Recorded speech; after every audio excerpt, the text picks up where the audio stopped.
Hey everyone, welcome back to the channel. My name is Chris, and today we're going to be working on the train tracks by the farm. So let's get started. So mainly I'm focusing on this section of track back here, which in relation to the rest of the farm, so the wheat field is down here, and then the foliage and all of that stuff is going to be up front here, and then the slope of the mountain is going to be about here, and then this track is going to come along here, and then there's going to be a curve. My plan for this area is to have a train tunnel over here and a slight incline in the tracks to meet up with this layer of track here because it's raised up by one brick in order to have a bridge over by the water feature. So I am going to be redoing this section of track today, and I'm also going to be starting work on the train tunnel. All right, so to start off this time lapse, I'm removing the mock-up of the tunnel entrance, and I'm also taking off the train track that's back here so I can come back in and reballast it so it's on an incline. So to give you guys a little bit more of an in-depth look at how I did this, basically what I did was I took the 3 segments of track and I added 4x plate underneath it, and I went ahead and let me just rip this off of the base plate for you. Essentially, what I did is you can see the 4x plate there, and then I added another layer of, I have the 2x dark gray plate on the outside like regular, and I have the extra layer of plate there, and then right here I have, which is at the 16 stud mark, I have 2 layers of plate extra, and then you come to the next section and I have 3 layers of plate extra, or 1 brick. And then over here, right at the very end of the base plate, is 4 plates of extra height, or 1 brick and 1 plate.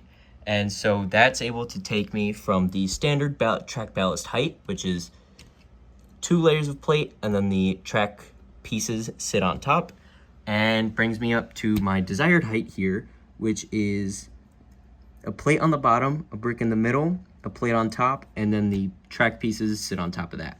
So as you guys can see, it's the same thing here. The brick, the plate, and then the additional dark gray plate on the top, and then the track pieces sit on that, and it matches up pretty well.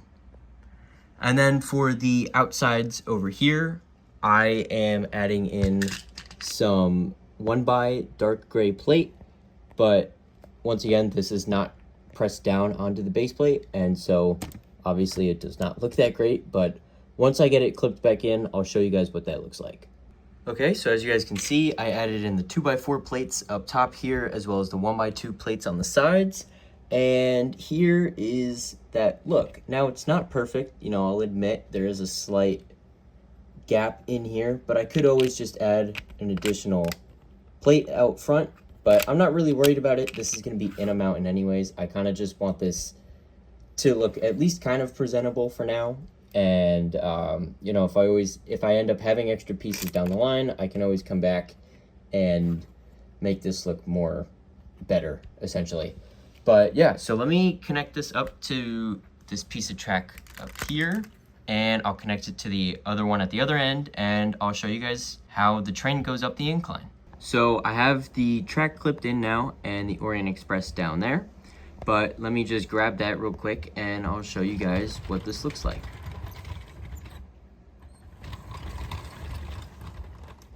This is a pretty gradual incline. I could have done more, I could have done a more intense height increase, like instead of 1 plate every 16 studs, I could have done 2 plates, or I could have even done a brick.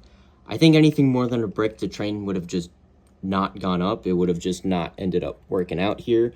But I do think the 1 plate was a really good idea because it's a gradual incline and it's very subtle.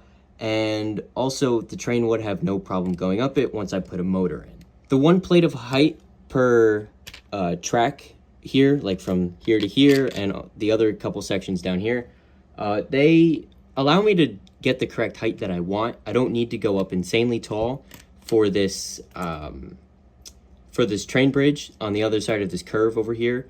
So this is plenty for me, but if you guys were also interested in doing this, 2 plates per track and 3 plates per track or 1 brick per track is definitely an option, but anything beyond that I would say would be pushing it with Lego trains. I'm gonna save this other section over here. I'm not gonna do the decline today. I'm gonna do that some other day, probably around the time when I start working on this train bridge here. But for now, I'm also going to leave this mock-up of a tunnel entrance here.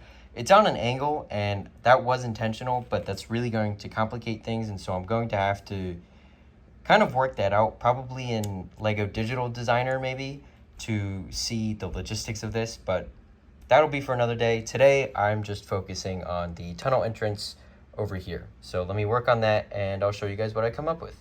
All right, so here's what I've been working on. It doesn't look like much, and if you guys have seen it in the background of my previous videos, it looks pretty similar, but I added in these extra 6 studs of a wall here. So now, if you look at it from a farther angle here, you don't really see, you know, through and back to the wall here.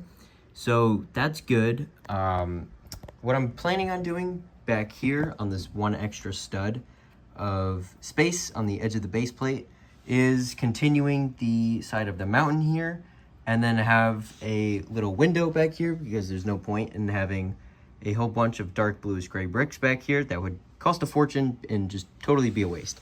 So what I'm planning on doing is making a little window almost, so having a slope brick down here, and then I'm planning on having a bunch of inverted slopes kind of coming up this way, and then have it kind of circle back down in that corner to help kind of give it almost like a cutout, so you're kind of looking in on it, and that also helps.